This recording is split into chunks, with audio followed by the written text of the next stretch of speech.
네, 11시 5분입니다. 우리 두 번째 시간 세계관 이야기 같이 나눠보도록 하겠습니다. 오늘 나눌 세계관 이야기요. 젠더 이슈이거든요. 젠더라는 말 여러분 들어보셨나요? 그래서 뭐 동성애나 또 페미니즘 같은 이야기를 같이 좀 해보려고요.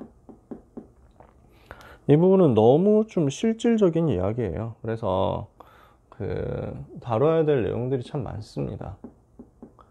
성경은 에베소서 5장 22절에서 27절까지인데 이 부분은 제가 찾아서 읽어 드릴게요. 에베소서 5장 22절에서 27절입니다. 에베소서 5장 22절에서 27절까지 제가 읽어 드릴게요. 아내들이여 자기 남편에게 복종하기를 주께 하듯 하라. 이는 남편이 아내의 머리됨이 그리스도께서 교회의 머리됨과 같음이니 그가 바로 몸의 구주시니라. 그러므로 교회가 그리스도에게 하듯 아내들도 범사에 자기 남편에게 복종할지니라. 남편들아 아내 사랑하기를 그리스도께서 교회를 사랑하시고 그 교회를 위하여 자신을 주심같이 하라. 이는 곧 물로 씻어 말씀으로 깨끗하게 하사 거룩하게 하시고 자기 앞에 영광스러운 교회로 세우사 티나 주름 잡힌 것이나 이런 것들이 없이 거룩하고 흠이 없게 하려 하심이라. 아멘. 32절 부분도 제가 읽어 드릴게요. 32절, 33절에 이 비밀이 크도다. 나는 그리스도와 교회에 대하여 말하노라. 그러나 너희도 각각 자기의 아내 사랑하기를 자신같이 하고 아내도 자기 남편을 존경하라. 이 부분을 지금 사람들이 놓치기 때문에 성대결이라는 형태로 계속 나올 수밖에 없는 거죠. 왜 이 부분이 좀 심각한 문제냐, 랩넌트가 반드시 알아야 되는 이유가 뭐냐면요, 현장이 이게 꽉 찼거든요. 이 문제가 현장을 완전 잡고 있는 겁니다. 랩넌트들이 더 잘 알 수도 있습니다만 부모님들 세대가 오히려 잘 몰라요. 대학이 얼마나 심각하게 이렇게 해가지고 서로 무너져 있는가. 진짜 너무 심해요. 일단 제일 대표적인 게 여자 혐오한다, 남자 혐오한다 문제예요. 여혐 문제, 남혐 문제 이런 것들이 있습니다. 언제든지 좀 이상한 사람들이 이거 깃발 들고 시작하다 보니까 문제가 되는데 어떤 식이냐면 여러 가지 누가 먼저 시작했다 이런 건 아니고요. 예를 들어서 그런 식이에요. 스타벅스에서 이벤트를 하는데 국군 장병들 너무 수고가 많지 않냐, 국군 장병들 국군의 날 기념으로 또는 6.25 때 이런 거 기념으로, 호국 보훈의 날 기념으로 국군 장병들이 휴가 나와서 스타벅스에 들려주시면 스벅에서 아이스 아메리카노 한 잔을 공짜로 드리겠습니다. 이벤트를 한 거야. 이랬더니 이거 가지고 난리가 난 거야. 여자들이 그러니까 다 그런 게 아니죠. 일부 사람들이 그랬겠죠. 몇 명의 이제 트위터에 서식하는 사람들이 있거든. 이런 사람들이 이게 말이 되냐, 성차별이다, 남자들이 뭘 한 게 있다고 이런 걸 주느냐, 그게 군대 가는 게 무슨 자랑이라고 아이스 아메리카노 공짜로 받아간단 말이냐, 여자들한테 평소에 이런 거 하지도 않으면서 왜 남자한테 이런 이벤트를 하느냐, 좀 이렇게 기획한 사람들이 너무 남자만 생각하는 거 아니냐, 이런 식으로 공격을 한 거야. 이러니까 사기업 입장에서는 이미지 좋게 하려고 하는 건데, 이런 이벤트를 하는 건데 그러니까 이런 식으로 공격당하면서 막 계속 여론몰이를 하니까 이미지 깎이잖아요. 그러면 장사가 오히려 방해되잖아. 죄송합니다, 이런 사려 깊지 못한 이벤트에서 죄송하다 하면서 이벤트를 취소한 거야. 이러니까 이것 때문에 이제 남자들이 난리가 난 거야. 아니 우리가 군대를 가고 싶어서 가냐, 우리가 군대에서 이렇게 우리도 억지로 끌려와가지고 하는 건데 시간 보내고 이렇게 에너지 낭비하고 심지어 몸까지 다쳐가지고 오고 이러는데, 이런 것을 위해서 커피 한 잔 주는 것, 그것마저도 방해를 받아야 되냐, 그것마저도 나쁜 짓이냐 하면서 막 들고 일어난 거야. 그렇게 할 수 있는데 그것도 가능한 얘기죠. 근데 그렇게 하다 보니까 또 어떤 쪽으로 가냐면 한국 여자들이 싹 다 잘못됐다, 여혐 이렇게 해가지고 하는 거야. 진짜 한국 여자들은 스벅 가가지고 커피 마시면서 노닥거리는 것만 좋아하는 된장녀들이다 이런 거 좀 막 계속 공격하는 거야. 명품만 좋아하고 데이트할 때 비용은 남자가 다 내라고 하고, 자기들은 진짜 이래가지고 억울했던 거 다 폭발한 거야. 이러니까 여혐이라는 게 되게 이러니까. 그럼 여자들 입장에서는 또 평상시에 자기들이 뭐 여자라서 눌렸던 거, 상처받았던 거 이런 것들이 막 다 나온단 말이에요. 그게 이제 폭발한 사건이 강남역 살인 사건인데 사실 그게 여혐이라는 문제가 아니거든. 정신병자 문제거든. 근데 여자들은 이렇게 생각하는 거야. 여러분 사건은 알잖아요. 그 어떤 이제 남자 여자 20대 남자 여자 데이트하다가 강남역에서 데이트하고 끝나고 화장실을 갔는데 그 남자는 밖에서 기다리고 있고 여자 화장실 갔는데 안 나오는 거야. 무슨 사건인 거야? 죽은 거야. 살해당한 거야. 누가 죽였냐? 여자를 혐오하는 사람이 죽인 거야. 여자 때문에 자기 인생 불행해졌다고. 그러니까 사실 이 문제는 너무 슬픈 일이고 비극적인 일이거든요. 내가 그 남자친구였다. 진짜 나는 정신 돌아버렸을 것 같아. 와, 이거 어떻게 진짜 끔찍한 일이잖아요. 사랑하는 사람이 그렇게 죽을 거라고 한 번도 생각을 못 했잖아. 너무 비극적인 일이고 남자가 생각해도 슬프고 여자가 생각해도 슬픈 당연한 그런 일인데 이걸 가지고 뭐라고 사람들이 이제 또 그 팀들이 있거든. 단체들이 뭐라고 하면서 나왔냐면 여자라서 죽었다. 이거 죽인 사람이 여혐 해가지고 죽인 거 아니냐. 이렇게 해가지고 대규모 시위를 하고 뭐 강남역에 포스트잇 붙이고 막 했잖아요. 그래서 이때부터 여혐이라는 이 부분이 사회 문제고 가장 큰 문제다라는 것들이 그 여자 커뮤니티, 그 여성 커뮤니티를 완전 장악하게 된 거야. 지배를 하게 된 거야. 이때부터 공공연하게 요 문제들이 나온 겁니다. 남자들 때문에 모든 문제가 생겼다. 한국 남자는 그 중에서도 최악이다. 이렇게 되는 거야. 이래서 레디컬 페미니즘이라고 극단적인 페미니즘이 나오기 시작하는데 뭐 미국이나 유럽에서는 이미 나왔던 내용들이죠. 유럽에서 먼저 나오고 미국에서 따라오고 이렇게 했던 건데 그래서 뭐라고 하느냐면은 남자들 때문에 모든 문제 생겼다. 남자 다 죽어야 된다. 이런 식으로까지 나오는 거야. 그래서 뭐 얘기가 나오냐면은 애비충이라고 자기 아버지를 애비충이라고 부르죠. 벌레 충자 써가지고 그러면서 아버지 죽었다 이러면은 다 축하하는 거야 서로. 드디어 한 남 한 명 죽었다고 이런 식으로 그 정도까지 가는 거야. 그럼 이걸 보는 남자들은 또 어떻겠어요? 와 진짜 미쳤다 라고 이렇게 하게 되는 거지. 네, 그 사건이 대표적인 사건 중에 하나가 숙명여대에서 그 대자보 훼손 사건이라고 있었어요. 우리 고등부 랩런트가 한 명 그때 있었다 하더라고. 증인이 되어가지고. 그래서 얘기를 들어보니까 최근에 얘기 들었거든요. 그때 어떤 일이 있었는가. 중학생 때였대. 그래서 여러 이제 대학을 구경시켜주는 막 그런 프로그램이 있었나 봐. 대학의 현장 체험하는 거. 그래서 대학 탐방 프로그램이 있었나 봐. 중학교에서. 여러 군데를 신청을 하는데 이 남학생들이 자기들 예쁜 누나들 보고 싶었다는 거야. 그래서 그 여대를 한번 가보고 싶다. 이렇게 해가지고 숙명여대 딱 들어와가지고 구경을 하려고 하는데 돌아보니까 뭐가 붙어 있냐면 대자보에 많은 사람 보는 대자보에 어떻게 하면 여성 해방시킬 수 있느냐 이렇게 해가지고 쭉 막 이렇게 큰 여러분의 의견을 여기 자유롭게 써보세요 하고 써 있었던 거야. 근데 어떻게 하면 여자가 행복한 세상이 되겠냐 했을 때 그 밑에 댓글로 사람들이 이제 그 손으로 쓴 이제 낙서들처럼 되어 있는데 너무 많이 뭐가 붙어 있었냐면 남혐이 붙어 있었다는 거야.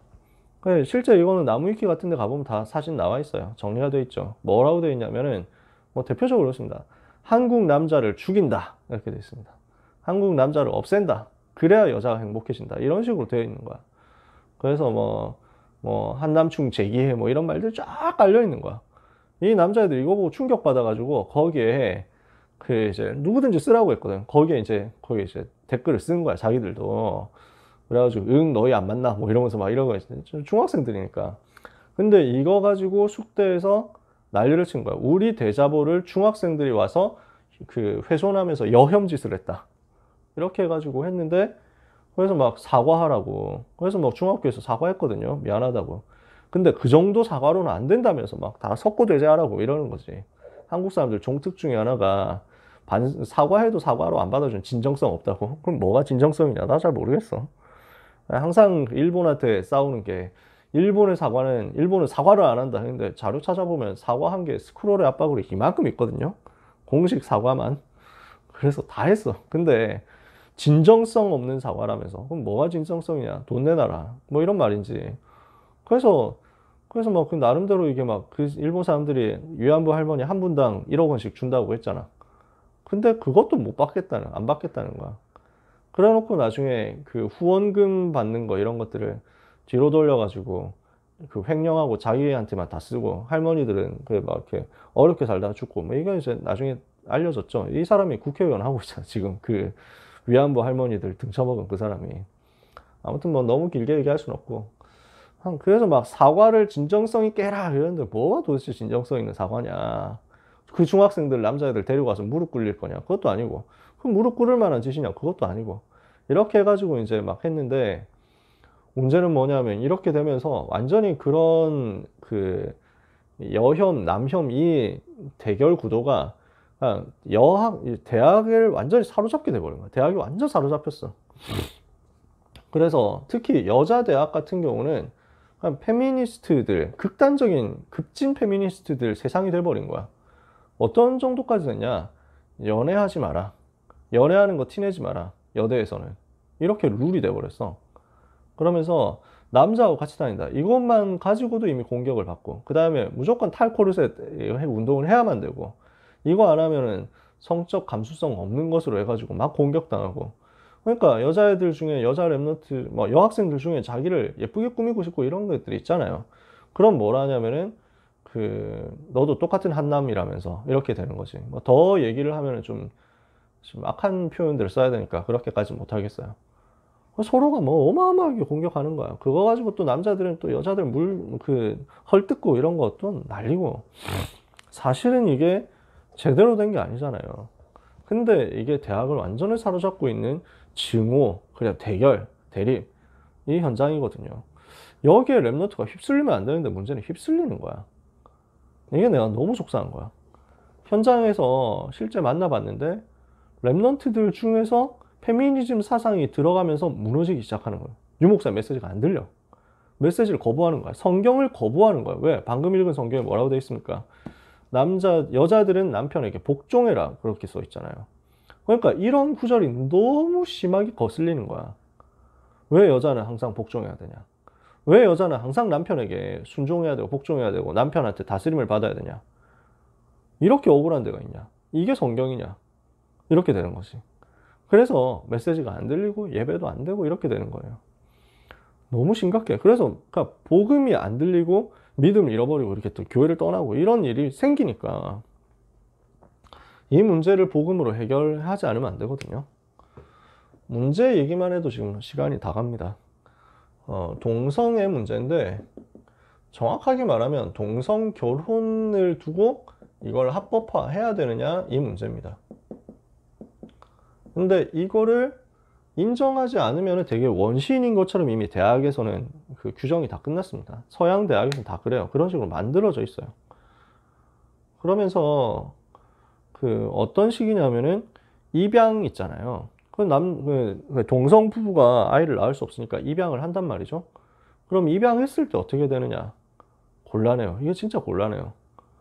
그러니까 미국에서는 9살 남자애가 자기 게이인데 게이로 인정 안 해줘가지고 자살하는 사건. 이게 벌어져요. 유서 쓰고. 그럼 9살짜리가 무엇을 알고 자기의 성적 정체성을 게이라고 주장하면서 그것이 받아들여지지 않아서 너무 우울하다는 이야기를 할 수 있게 됐겠냐. 이거는 그냥 배경인 거예요. 누가 옆에서 집어넣는 거야. 누가 그걸 자기 스스로 판단하고 알고 이렇게 하겠어요. 그 나이 때. 옆에서 자꾸 집어넣거든. 동성 부부 속에서 자라났다 이러면은 극단적으로 그게 들어갈 수밖에 없어요. 그러니까 어린 아이 입장에서는 자기가 뭔지 어떻게 되는지 이런 걸 모르고 그냥 주입받는 거야. 주입된 이념과 사상이 들어가 가지고 그런가 보다 하게 된다니까. 그러니까 입양단체 중에는 기독교 입양단체가 있어요. 교회 기반으로 하는 크리스찬 입양단체 있어가지고 그래서 아이들을 키우다가 이제 좋은 부모에게 소개시켜 주는 건데, 크리스찬 부모에게 소개시켜 주는 건데, 동성 부부가 찾아서 우리는 아이를 입양하겠다. 아이를 볼 수 있게 해달라. 그래서 여기서는 우리는 성경대로 해야 되기 때문에 동성 부부에게는 입양을 시켜줄 수 없다. 그러니까 바로 어떻게 됩니까? 소송 들어간 거예요. 그래서 미국에선 차별금지법, 포괄적 차별금지법이 있기 때문에 이거 가지고 이제 바로 거는 겁니다. 이러니까 우리는 동성 부부로서 행복할 권리가 있는데 이 사람들이 우리를 핍박했다. 손해배상 청구 소송 이거 어마어마하게 봅니다. 이러니까 그래가지고 결국 법원에서 이게 지는 거예요. 법원에서 동성 부부도 당연히 부부인데 합법화 시켰으니까 연방 대법원에서 합법화 시켰잖아. 오바마 대통령 때. 그러니까 동성 부부도 당연히 부부로 인정해야 되는데 니들이 뭔데 입양단체가 뭔데 그걸 거부하냐. 당신 잘못했다. 벌금 내고 그 다음에 입양시켜줘라. 이게 지금 선진국에서 일어나는 일들이고 한국에서 일어날 일들이죠. 크리스찬 그 결혼 정보 업체에서 남자 여자 매칭을 시키는데 이 사람들이 의도적으로 하는 거야. 이거는 지금 그 동성애 단체 있거든요. 그럼 이 사람들이 의도적으로 들어가서 소송 거는 전략을 써요. 일부러 가가지고 나는 남자로서 남자를 만나고 싶다. 이거에 대해서 선택지를 달라. 그러니까 이 결혼정보업체에서는 우리는 그 크리스찬들 대상으로 하기 때문에 안 된다. 그럼 바로 소송 거는 거야. 내 행복권, 추구권을 침해받았다고. 이런 식이야. 그래서 이게 무너지는 거야. 문 닫도록 만드는 거지. 지금 동성결혼 합법화라는 부분 속에는 이런 것들이 다 들어가 있습니다. 그러면서 뭘로 가느냐면은 자꾸 이런 얘기를 해요. 성 정체성, 자기 정체성 뭐 이런 거 얘기합니다. 성적 지향성 이런 얘기를 하죠. 그래서 미국에서도 드디어 이제 미국 입국할 때 그 표시할 때 자기는 남자다 여자다 이렇게 표시하지 않고 그냥 자기 쓰고 싶은 대로 쓰도록 만들게 된 거예요. 그래서 이 사람들은 성의 정체성이 남자 여자 이 정도가 아니라는 거지. 그 레즈비언, 게이, 그 다음에 뭐 트랜스젠더, 그 다음에 LGBT니까 바이섹슈얼, 양성애 이것만 있는 게 아니라는 거야. 수많은 정체성들이 있다는 거야. 자기는 남자도 아니고 여자도 아니다? 뭐 이럴 수도 있대. 자기는 남자지만 여자의 마음을 갖고 있다. 여자지만 남자의 마음을 갖고 있다. 나는 성전환 수술을 안 했지만 그리고 앞으로 할 생각도 없지만 그러나 나는 여자로 살겠다. 이런 것들을 다 인정하라는 거야. 그러니까 이게 어떻게 됩니까? 여러분 생각해 보세요. 얼마나 혼란이 오겠어요. 근데 이걸 이미 받아들이라고 하는 거야. 이걸 해야만 된다는 거야. 그러면서 성인지 감수성 이야기를 합니다. 그러니까 이걸 가지고 받아들이라는 거지. 이거를 받아들이지 못하는 건 네가 성인지 감수성이 없는 것이다. 그러므로 너는 차별주의자다. 너는 사회 악이다.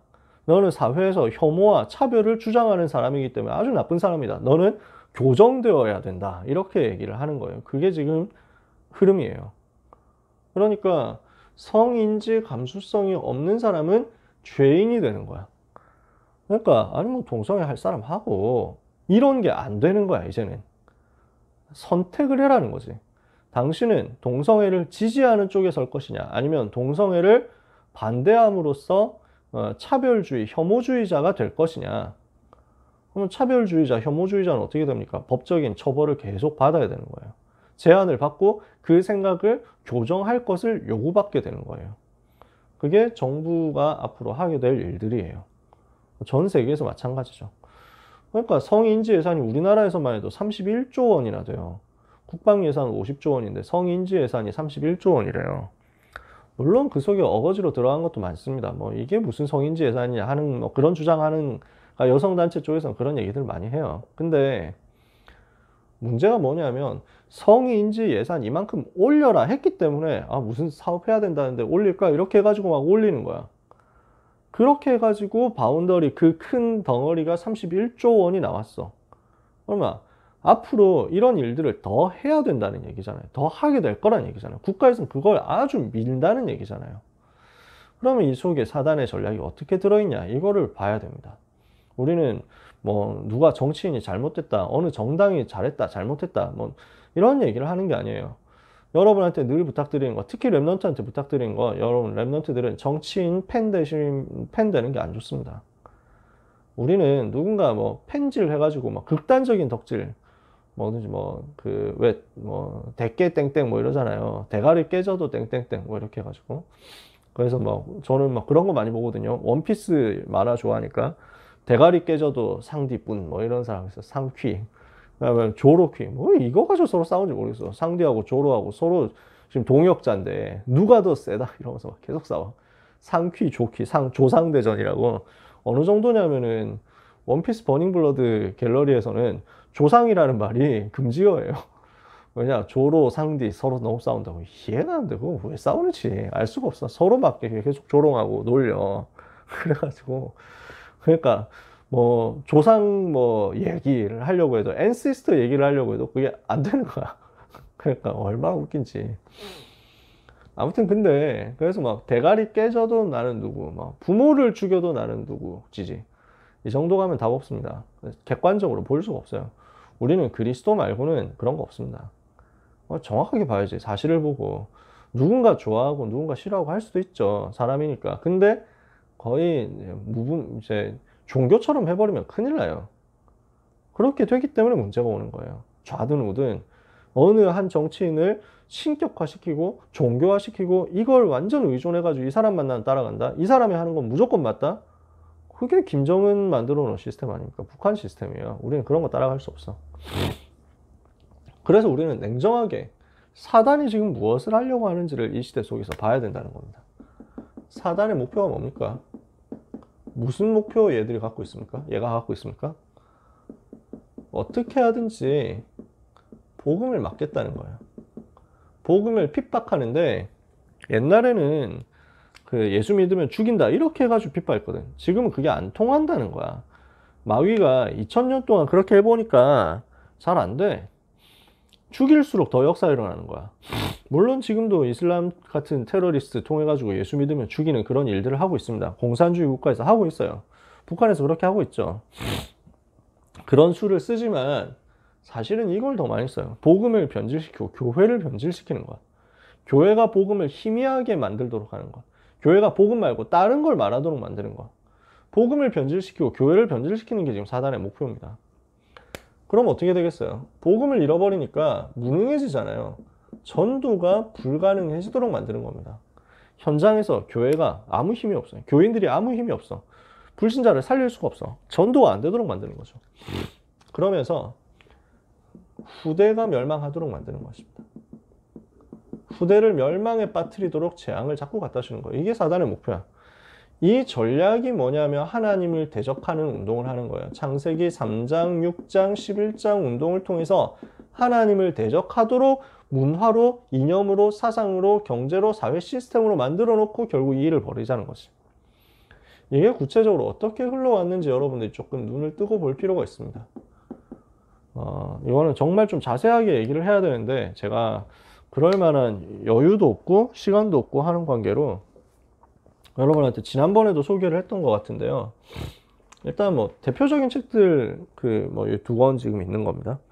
그래서 요거 하나는 교회 회체와 젠더 이데올로기. 이 책은 조금 어렵고요. 근데 아주 그 학술적으로 굉장히 잘 썼고요. 그 다음에 이 책은 시대의 징조를 분별하라. 같은 내용을 쓰고 있습니다. 이 책이 약간 빨간색이 약간 쉬운데 이 요 하얀색 많은 책, 이 책은 이제 굉장히 전문인이 쓴 거라서 근거가 아주 레퍼런스가 방대해요. 그래서 뭐 둘 다 여러분 읽어보셔도 좋고 안 읽어도 괜찮아. 일단 흐름은 대충 알고 있어야 된다 얘기를 하는 거지. 하나님을 대적하는 운동이 시대마다 어떻게 이어졌느냐, 하나님을 대적하고 하나님이 없다 하는 운동의 흐름이 일단 그 전에도 있었겠지만 계몽주의가 있습니다. 계몽사상이 있어요. 이거는 뭐 하는 운동이냐, 중세시대 유럽에서 일어났던 운동이잖아요. 기독교가 이제 뭐 사실은 천주교인데 기독교가 권력을 잡고 전 유럽의 많은 백성들을 어렵게 하지 않았냐. 그래서 그 사람들이 다 미신 따라가고 이렇게 하지 않았냐. 미신을 벗어던지고 과학 중심으로 가서 사람들을 깨우치자. 그리고 교회가 자꾸 하고 있는 그런 미신, 겁주는 거, 그 말에 속아 넘어가지 않도록 만들자. 예를 들어서 면죄부 팔고 이랬잖아요. 천주교가. 이게 성경이 아닌데, 성경적인 게 아닌데 이 사람들 그래서 성경으로 돌아가야 될 건데 이 사람들은 뭐라고 하냐면 기독교에서 하는 게 다 그런 짓이야 라고 하는 거지. 뭐 고해성사하고 뭐 이런 것들이 틀린 거지. 틀린 건데 이걸 가지고 기회로 이용해서 기독교 무너뜨리는 쪽으로 이제 시작을 한 거예요. 교회는 좋은 게 하나도 없다 이렇게 한 거지. 그래서 그 영향받은 게 프랑스 혁명입니다. 그래서 프랑스 혁명에 닥치는 대로 사람 죽이고 교회 재산 다 빼앗고 무신론으로 쫙 가도록 만든 거예요. 그런 내용들을 우리는 이제 역사에서 굉장히 대단한 위대한 혁명으로 칭찬하죠. 자유주의 신학이 여기에서 나옵니다. 이 이후에. 이거는 무엇이 되느냐면 하나님을 안 믿는 거예요. 성경을 안 믿는 겁니다. 그냥 철학적으로, 종교 철학적으로 다루고 각 종교 비교해가면서 이런 종교는 이런 맥락에서 나왔구나, 성경에 있는 건 다 신화야, 이렇게 주장을 하는 거죠. 그러면서 진화론 같은 게 나옵니다. 하나님을 이제 부정하고 부인하는 거지. 무신론으로 가기 위해서 생명의 창조도 하나님 없다, 이렇게 얘기하는 거지.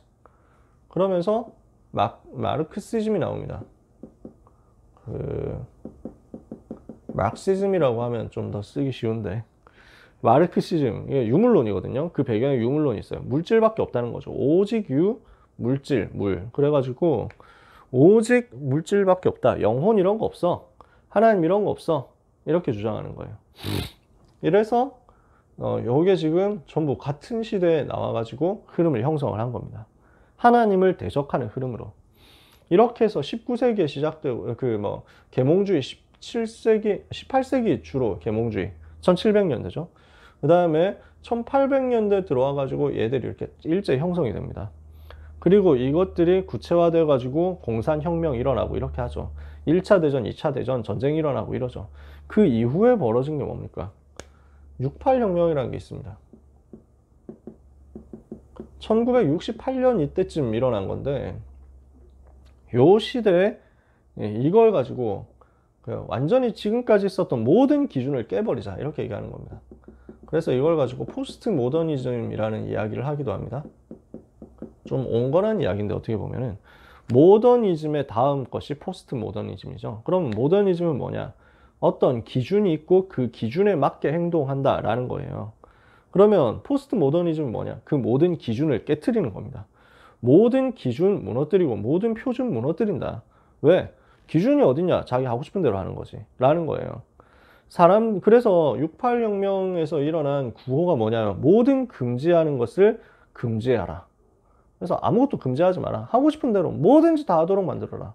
왜 묶어 놓느냐라는 거예요. 그래서 이렇게 해서 이 운동이 하나님을 대적하는 운동이 되는데, 어떤 식으로 해서 이게 만들어지냐. 자, 일단 막시즘 이론은 뭐 어떠냐면은 공산주의 이론이잖아요. 얘들이 주장하는 게 유물론이에요. 영혼 없다, 하나님 없다, 이러면서 이 유물론자들은 물질, 모든 것이 물질, 거기에서 정신이 규정되어 가지고 문화가 나오는 것이다. 그래서 생산 수단을 해방시켜야 된다.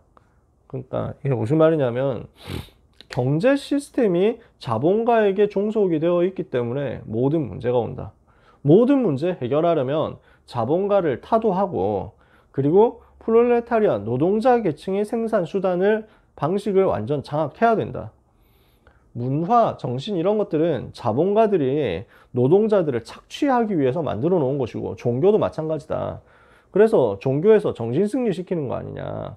사실은 자기들의 기득권을 유지하고 계속 해먹게 하기 위해서 종교라는 것을 마약처럼 해가지고 사람들을 속이는 거 아니냐. 그렇게 주장하는 거예요, 이 사람들은. 그래서 그런 문화 쓸데없는 소리 하지 말고, 정신 이런 거, 영혼 이런 거 말도 안 되는 소리 하지 말고, 물질을 해방시켜서 모든 사람이 재산 똑같이 갖도록 만들면 세상은 이제 회복될 것이다, 이렇게 주장하는 거예요. 그래서 사람들이 여기에 엄청 홀린 거지. 모든 사람이 다 평등하게 돈 똑같이 가지고 똑같이 벌고 똑같이 먹고 살자, 이렇게 하는 건데 됩니까? 안 돼요. 될 수가 없어요. 창세기 3장, 6장, 11장 속에 있는 사람들이 옆 사람하고 내가 똑같은 거 먹고 산다? 안 되는 거지. 내가 옆 사람하고 똑같은 비누 쓴다? 일단 그것도 안 돼. 피부가 다 다른데. 옆 사람하고 내가 똑같은 걸 먹는다? 아니, 식성이 다르고 취향이 다른데 어떡해요. 근데 그걸 인정을 안 하는 거야, 공산주의는. 그러면서 다 똑같아지지 않은데 뭔가 차별받고 있다라는 것을 되게 이렇게, 이 사람들은 선동을 잘하거든. 그러니까 야, 부자들은 저렇게 잘 사는데 너는 뭐냐, 이렇게 해가지고 계속 선동을 하는 거야. 이 모든 거는 재벌 때문이야. 이 모든 문제는 저 정치인 때문이야. 누가 잘못한 거야.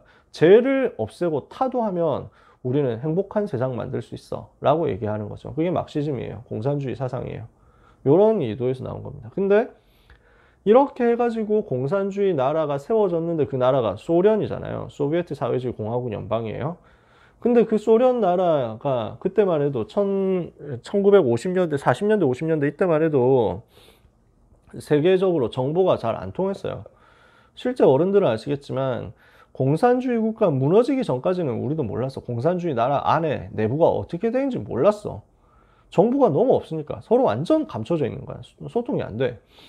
그런 상황이었는데 그 1950년 그때 되기 전까지는 그 막 소련이 저렇게 공산주의 해가지고 이상적인 나라 만들어 가는 거 아니야? 저렇게 우리도 가야 되는 거 아니야? 이런 생각을 많이 했어. 유럽 사람들이, 서유럽 사람들이. 근데 스탈린이 하고 있는 짓이 까발려진 거야. 정확하게 말하면 1950년대 지나고 60년대 들어가서 흐루쇼프라는 사람이 정권을 잡으면서 앞에 있었던 스탈린이 죽었어요. 스탈린 독재자 스탈린이, 소련 독재자 스탈린이 죽고 스탈린 이후에 등장한 인물이 흐루쇼프인데 이 사람이 스탈린을 맹렬하게 공격한 거야. 진짜 나쁜 놈이었다. 진짜 나쁜 짓을 했다. 실제 많이 했거든요. 어마어마한 사람들을 죽였어요. 소련 사람들을. 자유국민들 숙청하는데 공산주의 들어가면 항상 숙청이 일어나거든요.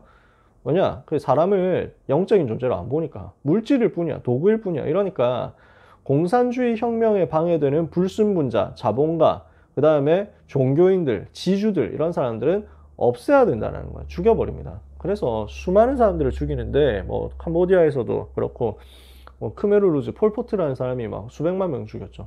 북한에서도 김일성 때 벌써 수백만 명 죽였어요. 중국에서도 문화혁명 일어나면서 뭐 사실 뭐 수천만 명 죽었다 이렇게 얘기해요. 그러니까 소련에서도 스탈린이 그만큼 죽였어요. 거의 수백만 명을 하여튼 학살해요. 그리고 또 수백만 명을 그 수용소로 보내요. 이게 숫자 파악이 다 안 될 정도로 많이 죽였어요. 그런 내용들을 흐르쇼프가 터트린 거야. 그러니까 이게 전 세계 충격으로 나온 거야. 몰랐던 사람들이 흐르쇼프의 내부 고발 때문에 아니 소련이라는 체제가 이런 체제였구나, 이런 독재 시대였구나, 공산주의라는 게 이런 것인가 하고 있는데, 그런 와중에 이제 그 사건이 벌어져요. 막 혼란이 오는 거지. 근데 그 사건이 터지는데 어떤 프랑스에 있는 어떤 대학 기숙사에서 여자 기숙사에 남자 학생들 못 들어오게 하는 법을 만든 거야.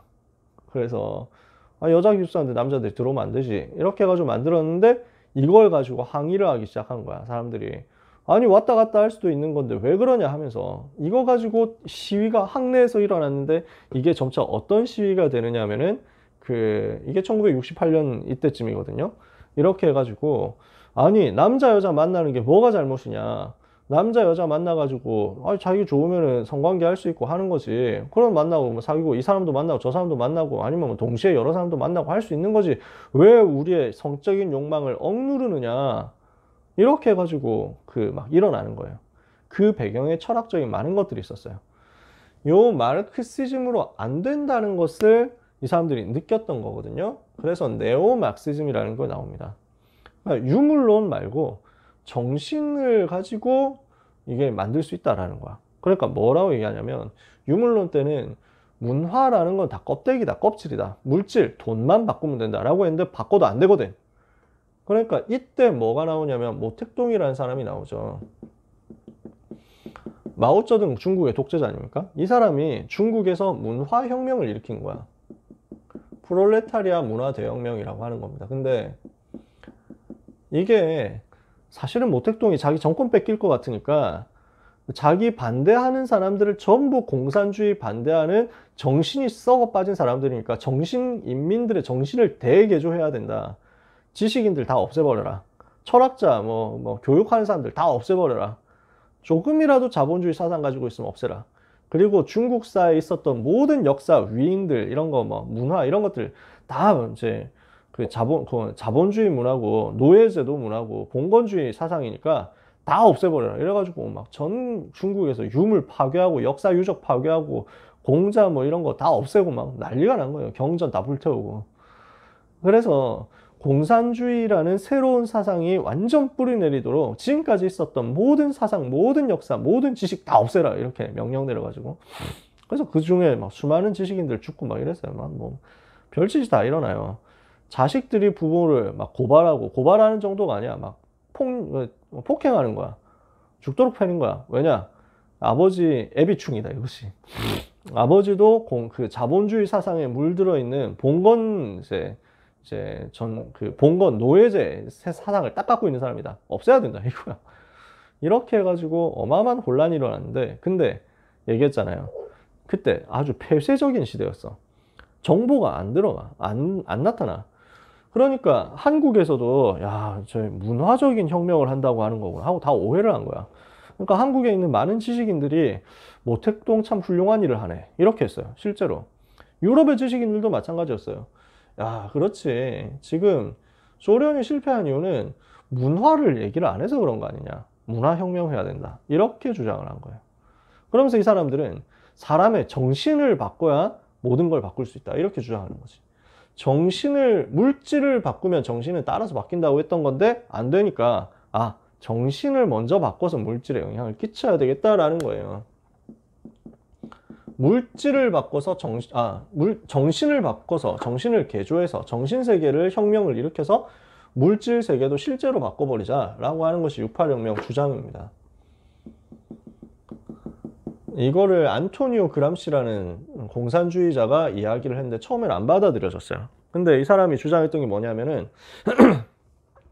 옛날에는 공산주의 혁명을 한 번에 그 프롤레타리아 노동자 계층이 일어나서 자본가를 일시에 쓰러뜨리면 달성된다고 생각했거든.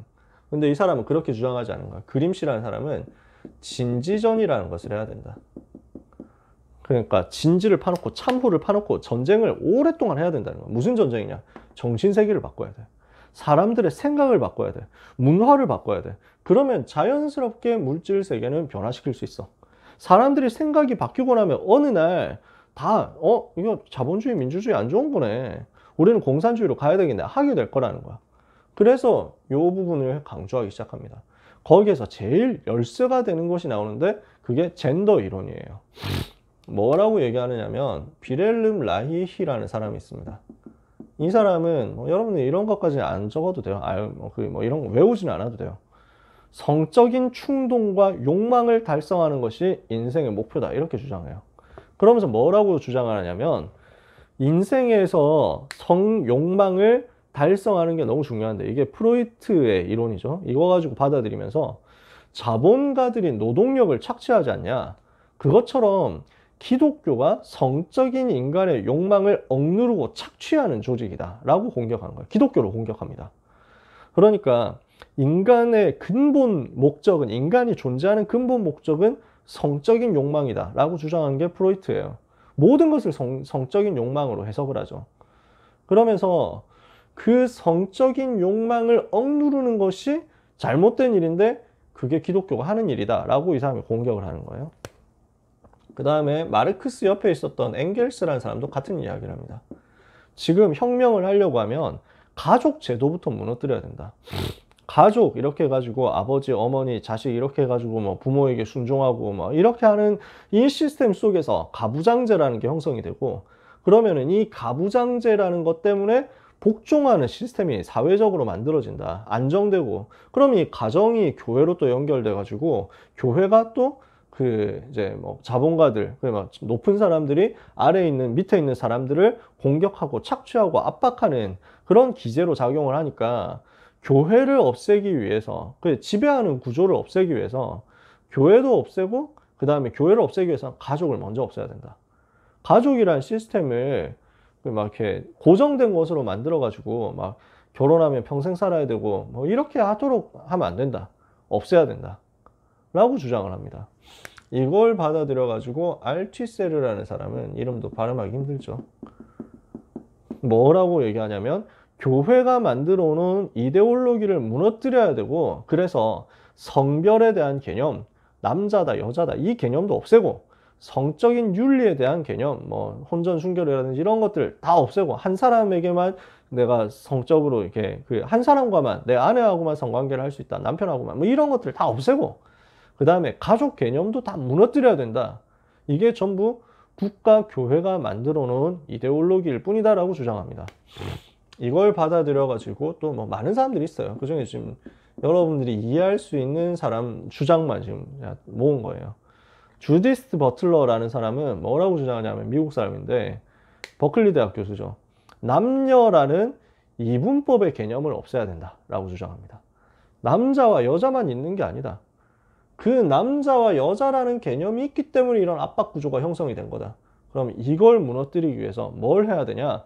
수많은 성이 있다는 사실을 사람들이 알도록 만들어야 된다. 그리고 동성애를 비롯한 모든 형태의 성적인 지향을 인정하도록 만들어야 된다라고 주장합니다. 이런 사람들의 주장에 영향을 받아가지고 일어난 운동이 68혁명. 그래서 뭐 자유로운 섹스 주장합니다. 그러면서 동성애고 뭐고 다 해도 된다. 이렇게 얘기를 하는 거예요. 모든 금지하는 거 없애라. 결혼 제도 없애라. 그래서 실제 유럽에서는 결혼 말고도 이제 다른 것들이 나오잖아요. 사회적 동반자 제도. 마음대로 살아도 돼요. 이제는. 그렇게 돼 있죠. 그 결과 어떻게 됐습니까? 동성 결혼 합법화되고 그 다음에 뭐 그러면서 퀴어 축제 이런 것들이 막 나오죠. 그 퀴어 축제에 나오는 막 혐짤 이런 것들 여러분 보셨을 거예요. 뭐 이런 말을 하면 또 혐오주의자 해버린다. 되게 막 그 징그러운 것들을 되게 많이 해놓잖아요. 그럼 그런 것들을 이제 또 학교에서 가르치고 무슨 청소년 뭐 인권 이런 걸로 하면서 학교 인권이라고 하면서 가르치죠. 그리고 레디컬 페미니즘까지 간 거예요. 혐오 표현이라는 것을 금지해라. 그러니까 아 동성애자 되게 싫어. 이런 말을 하는 순간 너 혐오주의자 뭐 이렇게 해가지고 잡아가지고. 근데 웃기는 건 뭐냐면 걔들이 기독교 욕하는 거 있죠. 이런 건 혐오 표현으로 안 잡혀가요. 안 걸려가는 거야. 그러니까 뭐 남혐 표현을 해가지고 아, 남자들 다 죽여버린다 뭐 이렇게 얘기를 하는데 그거는 혐오 발언이 아닌가요? 왜? 약자의 발언이니까. 이렇게 만들어 놨거든. 그게 차별금지법입니다. 그러니까 기독교는 조롱의 대상이 돼도 돼. 왜? 기독교는 강자니까. 하지만 이슬람교는 조롱하면 안 돼. 왜? 이슬람교는 소수자니까. 그럼 소수자냐? 전 세계 이슬람교도 얼마나 많은데? 근데 이미 그렇게 만들어 놓은 거야. 이 부분을 두고 전체적으로 정리한 것을 Political Correctness라고 해서 PC라고 약자를 쓰는데요. 정치적 올바름. 항상 이렇게 바르게 해야 된다. 차별하면 안 된다. 혐오하면 안 된다. 이렇게 만들어 놓고 자기들은 혐오를 다 하는 거야. 이러니까 서로가 어떻게 됩니까? 완전히 그러니까 뭐 레디컬 페미니즘까지 가는 거야. 극단적으로 여성들을 해방시켜야 된다라고 주장하는 거지. 지금까지 여자들은 전부 눌려서 살았지 않냐? 왜 출산 여자들만 다 감당해야 되냐? 육아 왜 여자들만 해야 되냐? 왜 여자들은 밖에 나가서 일도 못하냐? 왜 여자들은 고분고분해야 된다고 하느냐? 왜 여자들은 자기를 꾸미고 막 이렇게 잘 보이려고만 해야 되느냐? 일정 부분 이해가 되는 얘기도 있어요. 저 같은 경우도 그렇게 생각해요. 근데 이 부분을 두고 뭐라고 주장하냐면은 서로가 좀 도와줘야 되지 않겠냐? 이렇게 가는 게 아니라 그러므로 지금 있는 시스템을 다 없애야 된다.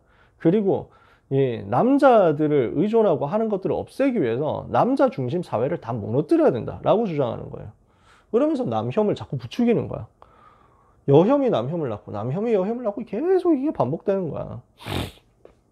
예를 들어서 그런 문제가 있습니다.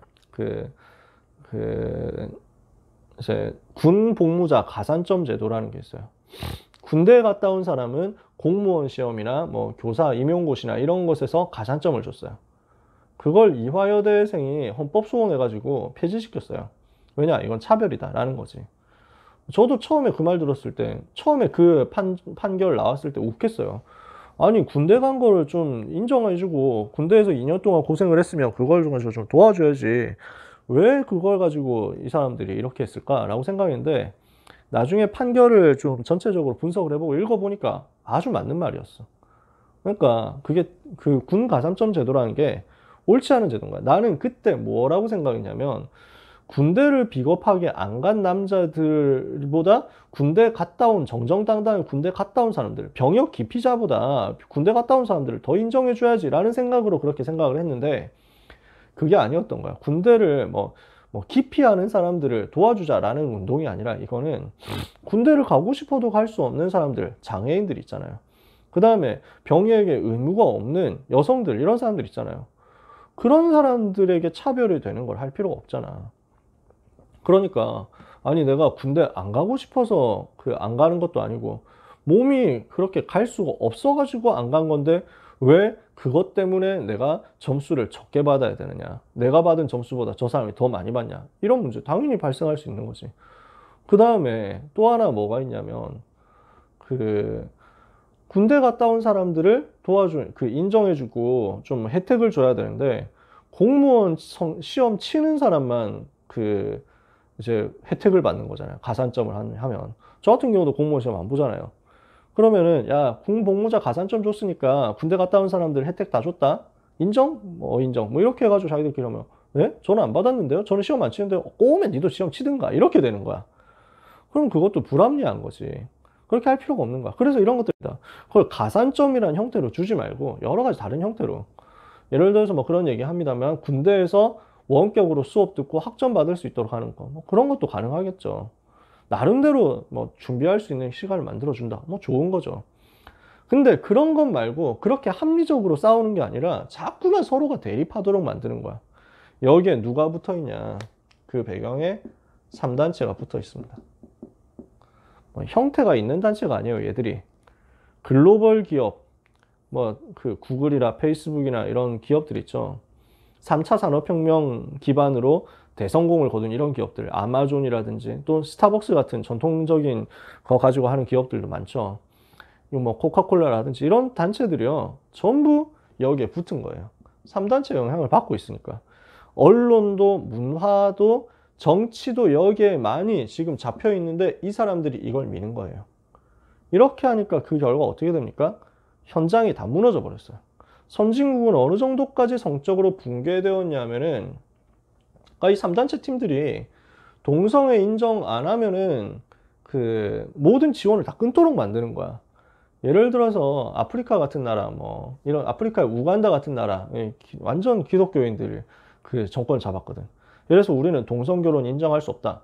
우리는 하나님의 말씀대로 하겠다. 이러니까 당장 오바마 대통령이 때인데 미국에서, 야, 빨리 그거 안 고치면 모든 미국에서 하는 경제 지원 다 끊어버린다. 이렇게 하는 거야. 그래, 동성애 인정해줘라. 왜 너네 나라에서 동성애자들 핍박받게 만드냐. 아니, 핍박 안 했고 우리는 성경대로 하겠다는데 그게 핍박이다. 이것들아 하면서 막 우리는 미국은 너희하고 관계 끊겠다. 이러버리는 거야. 정치인들이 그렇게 나서는 거지. 이렇게 되면서 그러면 결혼이라는 부분을 두고, 페미니즘이라는 부분을 두고 동성애는 시작이에요. 딱 이거 하나 걸면은 그 다음부터 연쇄적으로 다 무너져서 나오도록 만드는 건데, 그 시발점이 동성애고, 그 이후에 뭘로 이어집니까? 수간으로 이어집니다. 동물하고 나는 결혼하겠다 이거예요. 실제 우리나라에서도 페미니스트가 책을 펴냈어요. 페미니스트, 이거 전자책으로 만들어서 냈어요.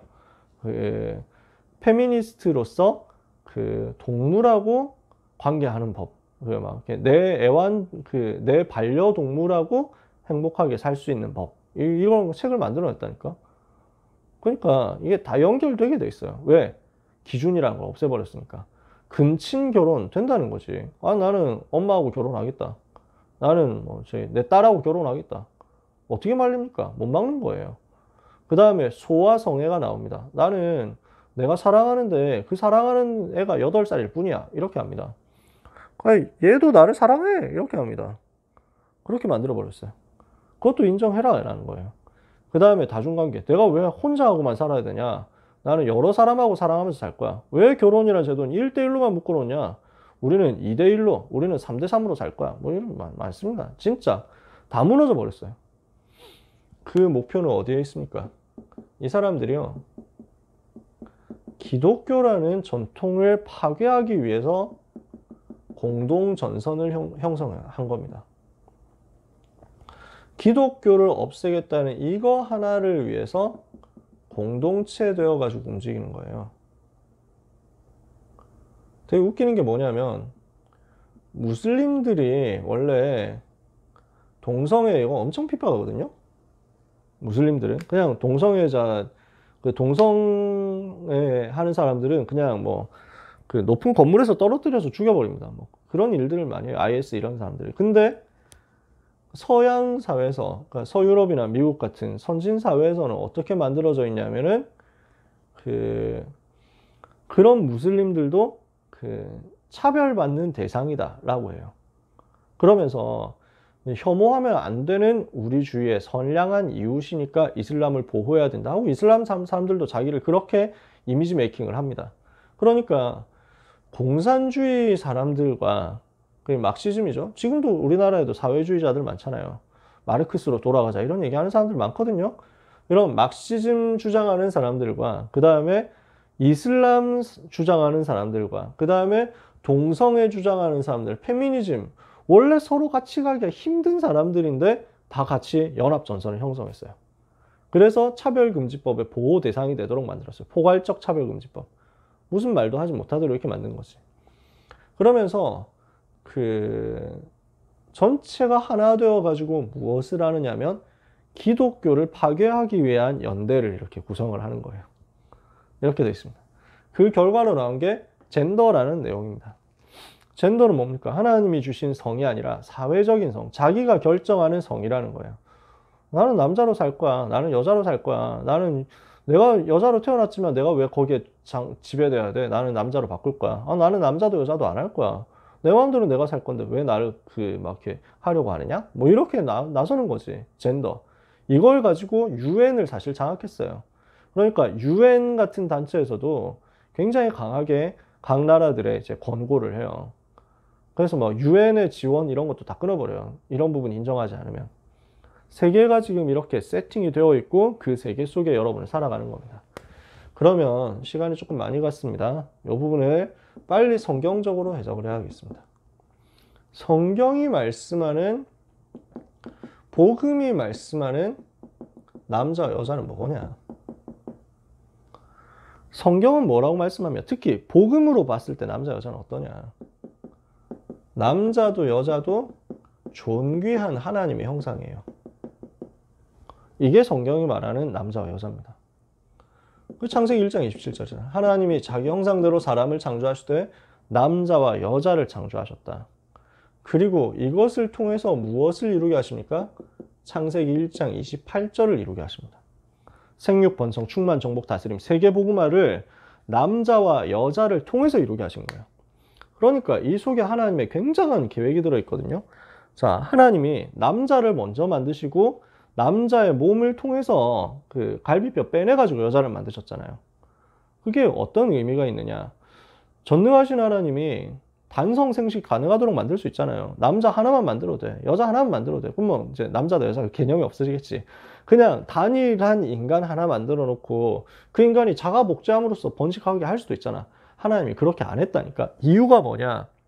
남자와 여자가 혼자서는 살 수 없구나라는 것을 깨닫도록 한 거야. 나 혼자서는 살 수 없고 존재할 수 없다. 반드시 나는 상대방이 있어야 된다. 상대방을 만나야 된다. 그래야 살아남고 그리고 미래를 향해서 갈 수 있다라는 것을 깨닫게 만든 거야. 그러면 이 의도는 뭡니까? 하나님을 만나야만 된다라는 거야.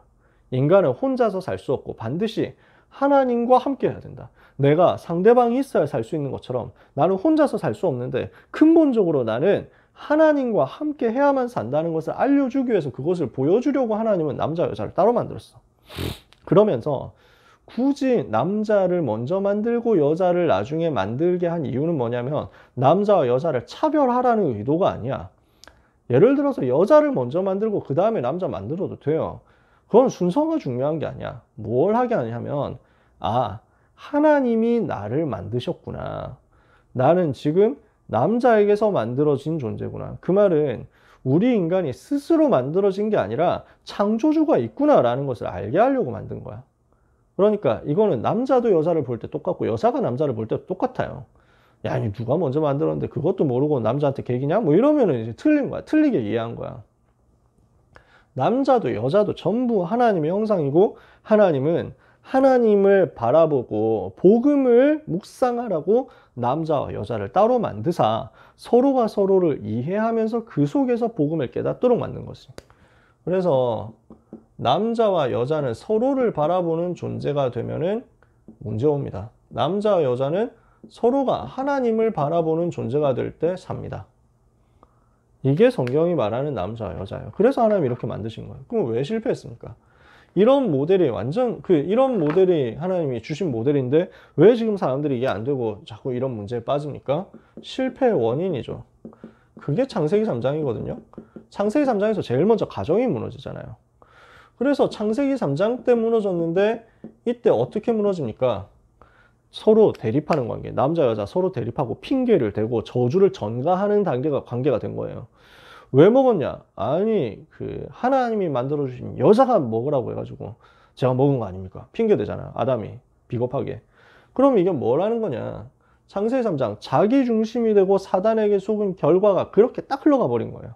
그래서 남녀 관계가 서로가 서로를 저주하는 관계가 돼요. 그래서 어떻게 됩니까? 해산하는 고통, 가정의 고통이 계속 생기는 거야. 뭐 밖에서 일하는 고통도 생기고 안에서 막 가정에서 고통도 생기고, 남자만 이 고통, 여자만 이 고통이 아닙니다. 서로 같이 나오는 거예요. 계속 나오는 거지. 서로가 서로에게 저주를 전달하고, 그리고 후대에게는 재앙을 전달하는 관계가 돼요. 그 배경에서 뭐가 나옵니까? 창세기 6장의 가정 실패가 나옵니다. 그러니까 하나님의 아들들이 사람의 딸들의 아름다움을 보고 자기의 좋아하는 여자들을 데려다가 아내로 삼는지라. 이게 무슨 말이냐면 전부 눈에 보이는 육신적인 정욕과 쾌락으로 모든 것을 판단하고 결정하게 됐다는 거야. 이러니까 여기에 네피림이 역사하는 거지. 결국 무너질 수밖에 없는 관계가 됩니다. 바벨탑처럼요. 그래서 결혼 실패 때문에 또는 만남 실패 때문에 남자를 잘못 만나서 실패, 여자를 잘못 만나서 실패, 이런 것들이 꽉 차게 된 겁니다. 서로가 서로를 저주하니까. 그러니까 뭐 아합과 이세벨 만남, 이게 완전 저주의 만남이 되잖아요. 여호사밧 임금은 그렇게 괜찮은 복음 가진 사람이고 전도자였는데 며느리를 잘못 데리고 왔어요. 뭐냐? 아합과 이세벨의 딸을 데리고 온 거야. 여호사밧의 마음에는 우리가 평화를 해야 되니까 북이스라엘의 공주를 데리고 우리나라 왕자하고 내 아들하고 결혼시키면 되지 않겠냐, 이렇게 생각한 거야. 남유다 왕 여호사밧이. 근데 그건 하나님하고 안 맞거든. 그래서 우상 숭배하는 사람이 들어오니까 가정이 다 무너지고 결국 재앙 만난 거야. 이렇게 되는 거지. 성경에 이런 내용이 많죠. 하나님이 주신 방법이 뭡니까? 여자의 후손으로 그리스도를 보내시는 거였어요. 자, 이게 무슨 말이냐면요, 앞에 제가 남자에게서 여자가 나오도록 하나님이 일부러 그렇게 세팅을 하셨댔잖아요. 그래서 남자는 여기서 하나님의 역할을 지금 연기하도록 맡긴 거예요. 남자가 하나님 같은 존재다라는 얘기가 절대 아니에요. 남자에게 그 역할을 하는, 그 남자에게 그 연기를, 이미지를 씌운 거예요. 그러니까 그렇게 그 연기를 할 수 있는 역할을 잠깐 맡기신 거예요. 그래서 인간은 하나님께로부터 나왔다라는 것을 설명하려고 남자에게서 여자가 나중에 나오도록 만들었고, 그러면서 여기서 또 뭐가 나옵니까? 여자의 후손이라고 합니다. 그러니 여기서는 남자는 어떤 포지션에서 연기를 지금 하게 되느냐? 하나님의 포지션을 설명하기 위한 비유의 대상이 되는 거예요. 여자는 그럼 무슨 포지션을 맡게 되느냐? 교회라는 포지션을 맡게 되는 거예요. 하나님과 하나님을 만나야 되는 하나님의 백성, 이 관계가 되는 거야. 이거는 남자 여자 바뀌어도 상관없어요. 이해가 되세요? 고정된 게 아니야. 근데 한 가지로 예를 들어서 설명을 하려고 하니까 쭉 이제 뭐랄까 일관성 있게 설명을 해야 되잖아. 그래서 성경에서는 계속 남자 여자 얘기가 나옵니다. 그것은 여자는 일방적으로 남자에게 복종해야 되는 위치에 있다는 얘기를 하는 게 절대 아니에요. 무엇을 얘기하느냐? 하나님이 하나님과 하나님의 백성의 관계를 결혼으로 설명하셔가지고 알려주시는 거야. 그래서 여자의 후손이라는 말도 이래서 나왔어요. 무슨 말이냐? 창세기 3장 15절에 여자의 후손인데, 여자는 생물학적인 여자, 그걸 말하기도 합니다. 그래서 남자의 후손이 아니라 여자의 후손으로 태어났다. 결혼을 통해서 태어난 게 아니라 처녀에게서 태어났다. 이걸 말하는 것도 있습니다. 그러면서 동시에 이걸 의미합니다. 여자는 교회를 말한다니까요. 하나님의 백성이 된 교회를 말해요. 그래서 요한계시록 12장에는 그게 되게 명백하게 나와요. 좀 선명하게 나와요. 여자가 아들을 낳으려고, 해산할 때가 되어서 아들을 낳으려고 하는데 마귀가 이걸 공격하죠. 근데 하나님의 천사를 보내서 보호하죠. 결국 여자가 아들을 낳았어요. 그 아들이 누구냐? 장차 철장으로 만국을 다스릴 남자라. 누굽니까? 그리스도입니다. 그러니까 요한계시록 12장은 구속사의 여정을 한 번에 쫙 보여주는데, 사단이 아무리 교회를 공격해도 교회가 결국 구약의 그 교회의 흐름 속에서 결국 그리스도 오시는 걸 막지를 못했다고. 그래서 교회를 통해서 하나님은 복음이 드러나도록 만드셨다는 거지. 그게 여자의 후손. 왜 굳이 여자의 후손이라고 했느냐에 대한 신학적인 답이에요. 그래서 하나님은 그리스도를 보내시고 그리스도를 통해서 모든 문제를 해결하시고 그리스도를 만나서 모든 문제 해결받도록 하셨는데 이것을 설명하는 것이 성경에 나오는 결혼 얘기예요. 그러면은 아가서에 결혼 얘기 나오죠. 솔로몬 임금과 술람미 여인 얘기가 나와요. 그게 왜 성경이냐? 연애 얘기가. 성경이야. 왜? 솔로몬은 그리스도를 말하고 술람미 여인은 우리를 말하는 거야.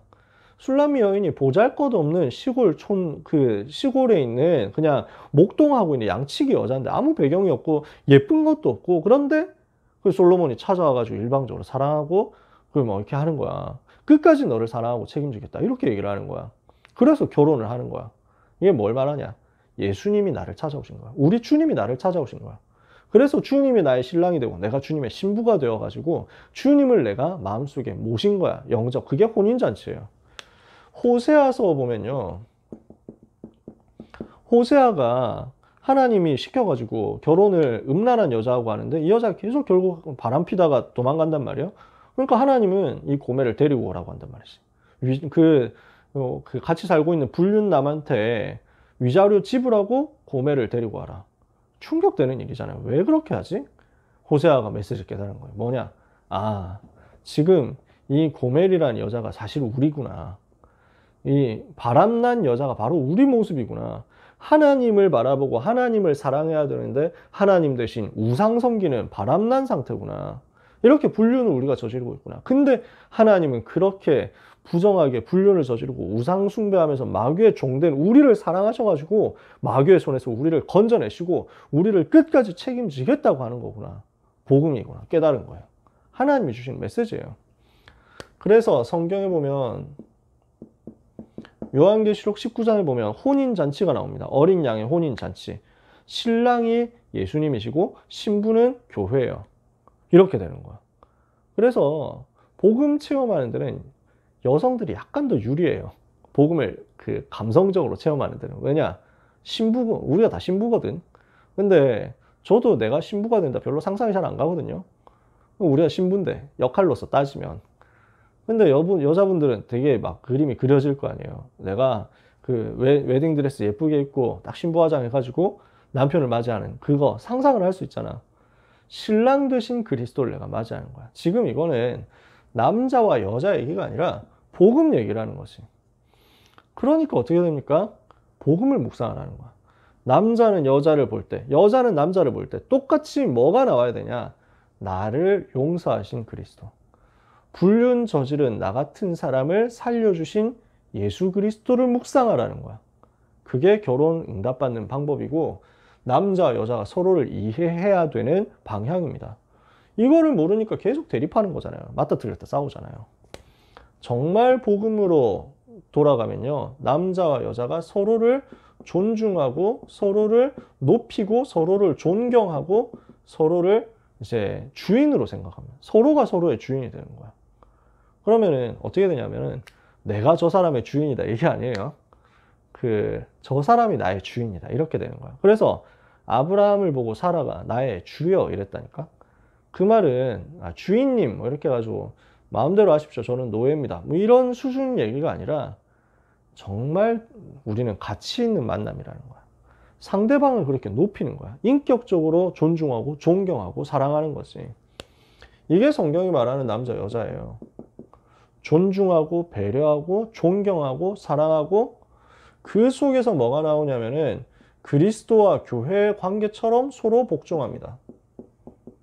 그리스도와 서로의 교회의 관계처럼 생명 걸고 사랑합니다. 이 말은 오늘 읽은 본문인데 여자는 남자에게 무조건 복종, 남자는 여자를 위해서 목숨 걸고 뭐 이 얘기가 아니에요. 서로가 다 그렇게 해야 돼. 왜? 이건 복음 얘기니까. 이해가 되시죠? 이렇게 해서 복음 가진 남자와 복음 가진 여자가 참으로 복음 안에서 회복되면요. 그 결과로 재앙 막는 역사가 일어나요. 이거예요. 어떻습니까? 레위 남자와 레위 여자 만나니까 모세가 태어나가지고 400년 재앙이 끝나잖아요. 보아스와 룻이 만나니까 사사시대 영적 혼란이 이기도록 다윗이라는 인물이 태어나는 거죠. 이제 엘가나와 한나의 만남 속에서 특별히 언약 깨달은 한나 기도 속에서 사무엘이 태어나죠. 블레셋 재앙 막는 거 아닙니까? 이 에스더라는 한 사람이 그 유다 백성을 살리게 된 배경에는 왕하고의 결혼이 들어 있었어요. 브리스길라 아굴라 부부, 시대 살리는 부부가 되죠. 자, 우리는 이런 성경의 모델을 가지고 방향을 바르게 회복해야 되겠습니다. 맞는 말에 여러분 속으면 안 돼요. 옳아 보이는 말에 속으면 안 돼요. 대학 가면 굉장히 이런 말을 많이 하거든요. 우리는 맞는 말을 하는데 사실은 마귀한테 속는 말. 그러면 넘어가면 안 돼요. 하나님의 목표는 복음이에요. 우리는 정확하게 복음에만 집중해야 돼요. 복음을 나타내야 돼요. 복음을 정확하게 회복해야 돼요. 그래서 이 사람들이 페미니즘 하는 사람들은, 동성애 하는 사람들은 성경을 되게 공격한다니까? 성경에 있는 차별적인 부분, 뭐 그런 요소들을 막 자꾸 찾아내. 맞는 말이거든. 세상에서 봤을 때. 거기에 다 속는 거야. 하나님의 의도는요, 복음이에요. 그리스도를 말하고 싶은 거예요. 두 번째 여러분에게 부탁하고 싶은 것은, 우리가 그럼에도 불구하고 많은 이런 내용들에 대해서 이해도 해야 되고요. 수용도 해야 되고요. 초월도 해야 됩니다. 왜?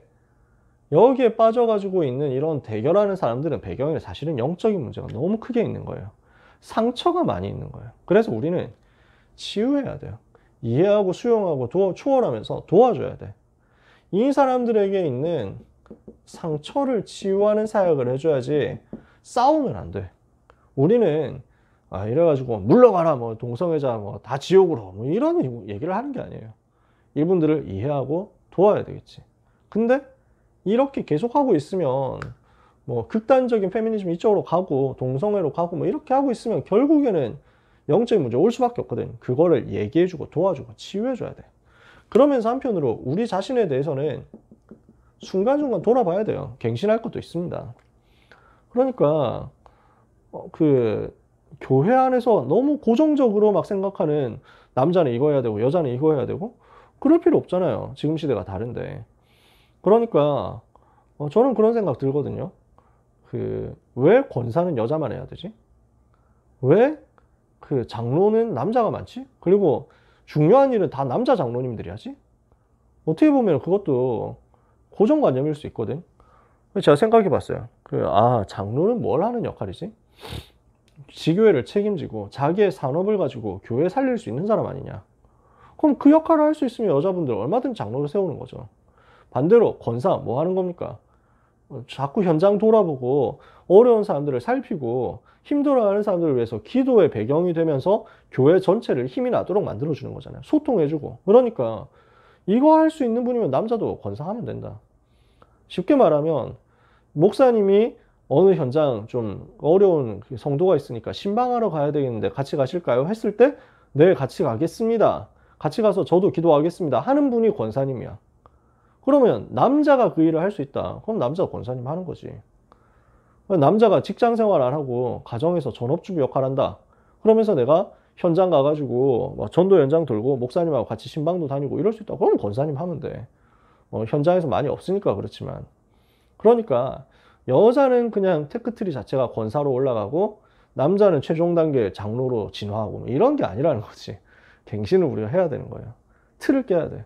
복음도 아닌 유교적인 성리학적인 것을 갖고 있다. 종교적인 거 갖고 있다. 이거는 깨는 거, 갱신하는 거지. 우리의 목표는 뭡니까? 결국 살리는 것입니다. 모든 사람 살려야 돼요. 우리는 복음 지키고 후대를 지키고 그리고 전 병들어 있는 죽어가는 사람들, 병든 사람을 치유하고 살리는 것입니다. 그래서 우리는 복음을 지키고 후대를 지키면서 병들어 있는 사람을 살리는 전도자의 눈으로 현장을 봐야 되겠습니다. 율법의 눈, 정죄의 눈 말고 현장 살리는 전도자의 눈으로. 오늘 굉장히 큰 얘기였기 때문에 엄청 길게 얘기를 했습니다. 그래서 이 긴 시간 여러분 얘기 들어주셔서 참 감사하고요.